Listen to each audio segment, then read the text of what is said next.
Class 9th का 1.1 exercise को खत्म कर दिया था। अब सेकंड एक्सरसाइज है 1.2। इस एक्सरसाइज को सॉल्व करते हैं। जिन लोगों ने मेरी पहली वीडियो नहीं देखी हो, उस वीडियो को पहले देखना, उसके बाद में ये अच्छे से समझ में आएगा। जैसे परमेय संख्याओं के बारे में बताया था मैंने पहले। परमेय संख्या कौन सी होती हैं? जो p बटे q के फॉर्म में लिख सकते हैं उनको परमेय संख्या होती हैं। और अपरमेय संख्याएं कौन सी होती हैं? अपरमेय संख्याओं के बारे में भी मैंने पिछली वीडियो में डिस्कशन किया था, तो आप उसका मैं लिंक डिस्क्रिप्शन में दे दूंगा, तो आप देख सकते हैं उसको भी। अपरमेय संख्याएं जैसे कि रूट के अंदर जो भी संख्याएं आ रही हैं, जैसे कि √3 आ रहा है, √3 है तो इसको क्या बोलेंगे? अपरमेय संख्या हो जाएगी। और जैसे पाई आ रहा है तो इसको भी क्या बोलेंगे? ये अपरमेय संख्याएं हैं, जिनको हम परिभाषित नहीं कर सकते हैं, वो कैसी संख्या होंगी? अपरमेय संख्याएं होंगी। चलिए, इसके बाद में इसमें कुछ क्वेश्चंस जैसे वास्तविक संख्या दी गई हैं, इसमें रियल नंबर्स हैं। रियल नंबर्स क्या होते हैं? जो परमेय संख्या और अपरमेय संख्याएं और दोनों से मिलकर बने होते हैं, उन नंबर को क्या कहते हैं? रियल नंबर कहते हैं।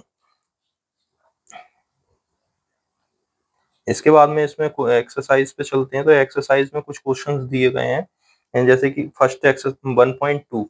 तो 1.2 में पहला क्वेश्चन क्या है? इसमें ट्रू फॉल्स दिए गए हैं, सत्ता सत्ता है, तो उनको बताना। पहले में उसने बोला है कि फर्स्ट क्वेश्चन में प्रत्येक अपरमेय संख्या एक वास्तविक संख्या होती है। अच्छा, प्रत्येक अपरमेय संख्या है, मैंने क्या बताया? प्रत्येक अपरमेय संख्या कौन सी होती है?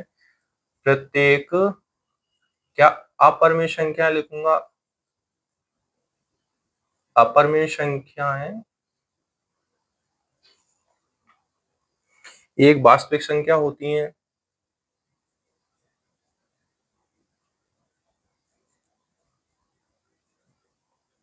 वास्तविक संख्या होती हैं। देखो, अपरमेय संख्या कौन सी बताई थी मैंने? अपरमेय संख्याओं के अंदर क्या आएगा? रूट के अंदर आएंगी जितनी भी संख्या आ रही है, √3, √5। उसने बोला संख्या वास्तविक संख्या होती है। क्या वास्तविक संख्या कौन सी होती है? वे संख्या जो परमेय संख्या और अपरमेय संख्या दोनों से मिलकर बनी होती है, उनको क्या बोलते हैं अपन? वास्तविक संख्याएं। तो ये इसका क्या होगा? ट्रू होगा। यानी कि ये पहला वाला जो आंसर है सत्य है। तो इसमें हम कह सकते हैं कि परमेय संख्याएं वास्तविक संख्याएं परमेय संख्या और अपरमेय संख्याओं से मिलकर बनी होती हैं, इसलिए ये कैसा होगा? अपना सत्य होगा। इसके कारण बताना है, तो कारण के साथ में आंसर दे रहे हैं अपन। परमेय वास्तविक संख्याएं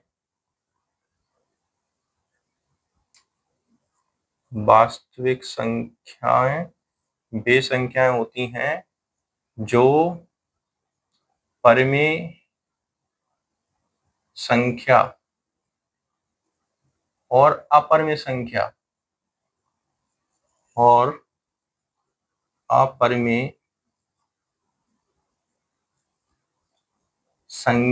से मिलकर बनी होती हैं।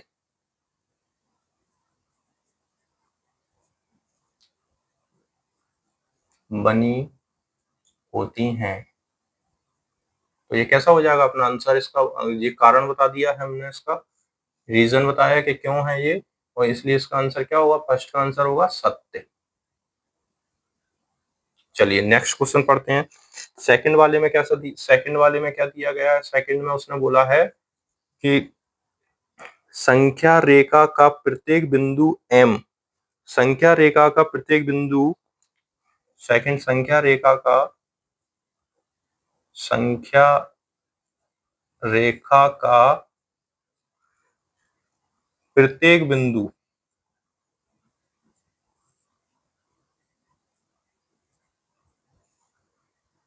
√m दिया है, √m के रूप में होता है। √m के रूप में होता है।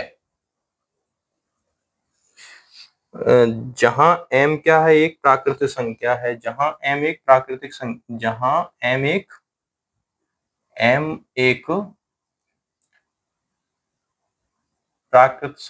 है। अच्छा, अब इसके साथ इसका कारण बताना है। अगर ये उसने बोला है कि संख्या रेखा का प्रत्येक बिंदु m, रूट m के रूप का होता है, जहां m क्या है, m एक प्राकृतिक संख्या है, जबकि आंसर में क्या होता है, जबकि इसका कारण क्या लिखेंगे हम, क्या बिंदु रूट के अंदर कोई भी संख्या होती है तो वो क्या प्राकृतिक संख्या होगी, कोई भी प्राकृतिक संख्या होंगी, कोई भी तो प्राकृतिक संख्याएं हो सकती हैं कि नेगेटिव पॉजिटिव इसमें, तो ये कैसा होगा, असत्य होगा, ये इसको बोलेंगे फॉल्स है ये।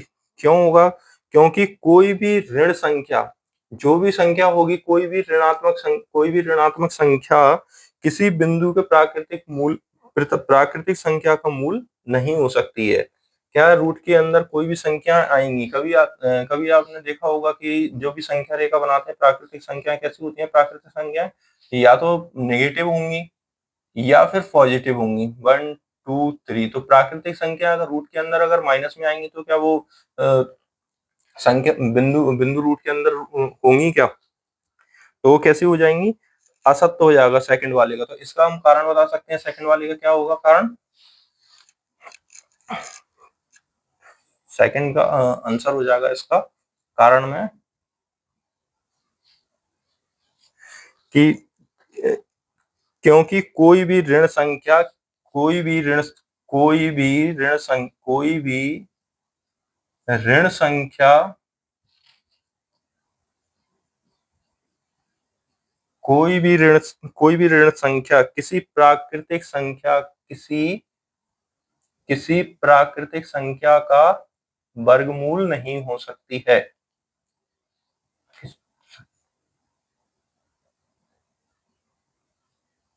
वर्गमूल नहीं हो सकती है,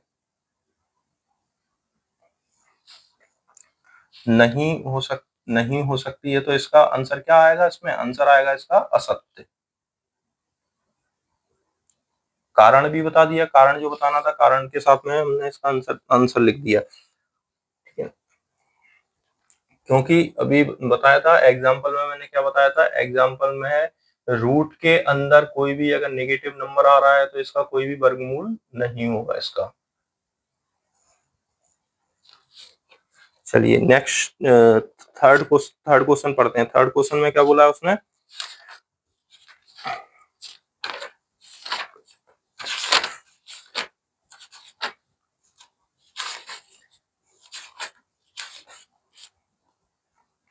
जैसे प्रत्येक वास्तविक संख्या एक अपरिमेय संख्या होती है। थर्ड वाला बोल रहा है प्रत्येक वास्तविक संख्या एक अपरिमेय संख्या होती है। प्रत्येक वास्तविक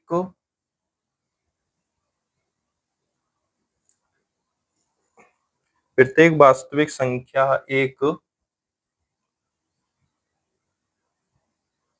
एक अपरिमेय संख्या होती है।